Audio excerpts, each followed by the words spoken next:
Okay, econ people, next Adam Smith thing to discuss here is this! The invisible hand. It's not there. I thought about trying to green screen this out, but it seemed like too much trouble. Invisible hand.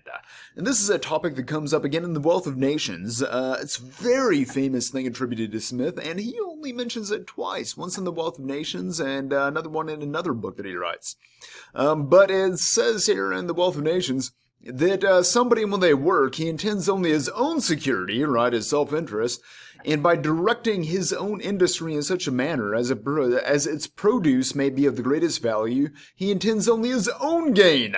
And in this, as in many other cases, he is led by an invisible hand to promote an end which was no part of his intention. So what is this invisible hand concept that Smith is talking about? I'm going to steal a example here, and this is from an economist whose name is Leonard Read, and it's about pencils. So I have here a ordinary wooden pencil. It happens to be a Papermate Murado, in case you're interested. Gaze upon the magnificence of the pencil. Now, you may not be impressed because just an average everyday pencil sells for just a couple of cents, I suppose. But this is a very impressive little item, a very impressive little good. Reason being is that nobody in the world has the capability or the knowledge to be able to produce this pencil. Nobody has it. Okay, now you might think that this is completely absurd because here it is. Obviously somebody does, but it's not the case. Okay, so let's walk through the pencil here. Think of what the pencil is made of. Well, the main component is wood, right? Well, where did the wood come from? Wood, let's say it came from a tree in the Pacific Northwest, and there's to be a lumber farm up there.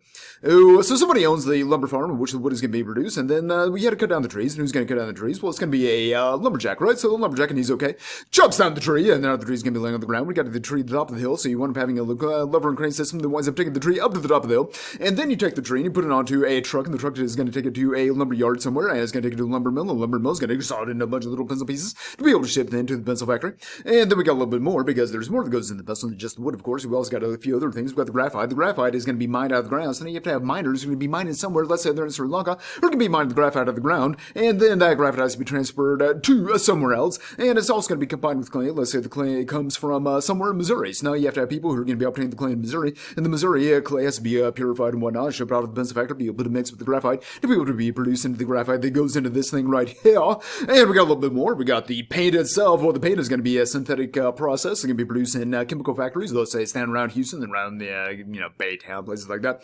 So you want to have a paint that gets processed and then it gets shipped out of the pencil factory to be able to put on the pencil here. And then we got a little bit more. We got the rubber eraser right there, which used to be actually rubber. So you had to have rubber trees in South America, and then you had to vulcanize and all that stuff. Although now, of course, the rubber eraser is not really made out of rubber. It's going to be synthetic chemicals and whatnot, which is going to be petroleum products. So now you have to have petroleum that is going to be produced. We'll get back to that here in a little bit. But petroleum products is going to be produced in these little rubber erasers, and it's going to be in a long line. You got to chop, and then send it off to the pencil factory to be able to be made into the pencil. And they got the middle thing right there. It's called a ferrule. It has a name, ferrule. So that's made out of brass, I suppose. There's going to be zinc and copper, so now you have more miners somewhere else. You're going to be mining that metal out of the ground, but it's going to be mixed up with the rocks. It's going to be part of the ore, so you're going to be able to get the metal out of the ore and to be able to purify it, and then put it into the alloy and make sure, what you see right here, and then stamp it into this little thing, which can be shipped out of the pencil factory, be able to put there, and then put it onto the thing. Oh, let's see. And man, that's most of the pencil, I think. Let's see, we got the wood, we got the paint, we got the graphite, we got the ferrule, we got the rubber eraser. But wait a second. We had to cut down those trees at the beginning, right? Well, the lumberjacks have to cut those things down to something, so now we have to produce chainsaws. So now we have to have all the metal and plastic components and everything else that goes into the production of a chainsaw, but the chainsaws don't run on willpower, they also run on gasoline. So now you have to produce gasoline, so that means you have people in Saudi Arabia, let's say, who are going to be pulling that crude oil out of the ground. That crude oil is going to be shipped out to the super tankers on the coastline, and then those super tankers are going to travel literally halfway around the world to, say, the port of Houston or the refineries there, where that oil is going to be refined into various petroleum products, including gasoline, which is going to be shipped by pipeline to the Pacific Northwest, and then has to be transported by a tanker truck to the gas station to be able to put into the chainsaw by the lumberjack. Let's see, but that means we also have to produce oil rigs and drills and super tankers. And, oh, we need to produce trucks that are going to transport the gas and transport the wood. And we have to produce lumber mills, and we have to produce lots of stuff. Pencil. All right, here's the thing. In order to be able to make this guy happen right here, you had probably thousands, maybe even tens of thousands of people around the world that were all somehow or another engaged in the joint enterprise of producing this thing right here. This very simple little pencil just cost a few cents. Okay. Now, did any of those produce this pencil? Maybe a few of them did on the very end of the production process, but the vast majority of them had no idea. They don't know. They don't care. So you have people around the world, different nationalities, different languages, different ethnicities, different races. Some people may not like each other very much. But here they are jointly producing this in some very, very small capacity. And that's just the pencil. Imagine a car. Imagine an airplane. The things that have to happen globally to be able to make this happen. Now, all of this seems like, well, there's something guiding the entire process, guiding the production of this pencil, but there's not. Really what you have are these thousands, tens of thousands of maybe of individuals out there in the world who are looking at the price signals where they are. What's going to benefit them by doing something else? Okay?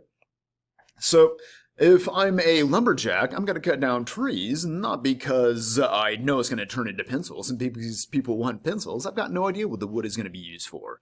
All I know is I'm going to get paid for cutting down trees. Okay? And that person in Saudi Arabia who's an oil worker, all they know is they're going to get paid for pulling the soil out of the ground.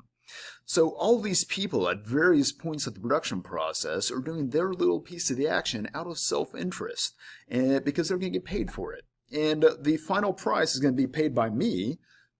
When I buy this pencil, I pay some of the value of the work that I have done in order to be able to buy this pencil. And then each one of those people out there in the world receives just a tiny little fraction of what I paid. So if I paid 5 cents, each one of those people is getting just a little tiny fraction of that 5 cents. All right, but it all comes together to produce this thing. Okay? Nothing is guiding it. Nothing is creating it. All right? Nobody out there in the world is able to create this from the ground up because you need all those people out there who are going to be mining and who are going to be cutting down trees and are going to be cutting them up. And you have to have people producing super tankers and airplanes and trucks and chainsaws and everything else in order to be able to come to this. Nobody knows how to do that. Nobody has the capability of doing it all the way from beginning to end. So it seems like there's a hand guiding it, but there's not. The hand in question is invisible, and the invisible hand is us. It's all of us put together, combining into this collective enterprise of whatever it is we happen to do, whatever that little piece of the overall puzzle is, even though we don't know what the complete puzzle is going to look like, and we don't care what the complete puzzle is going to look like.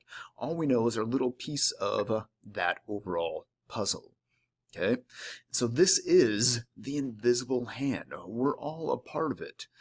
Spontaneous order, oftentimes this is called. Individuals out there acting on their own without any sort of overarching coordination from, say, government or something like that, right, that is each telling us what we're going to individually do. No. Instead, it's just us acting on our own, doing what is going to benefit us by doing things for other people. All comes together to do this, or to produce some other goods, or to produce some other services that people out there in the society desire. Right? That's the invisible hand.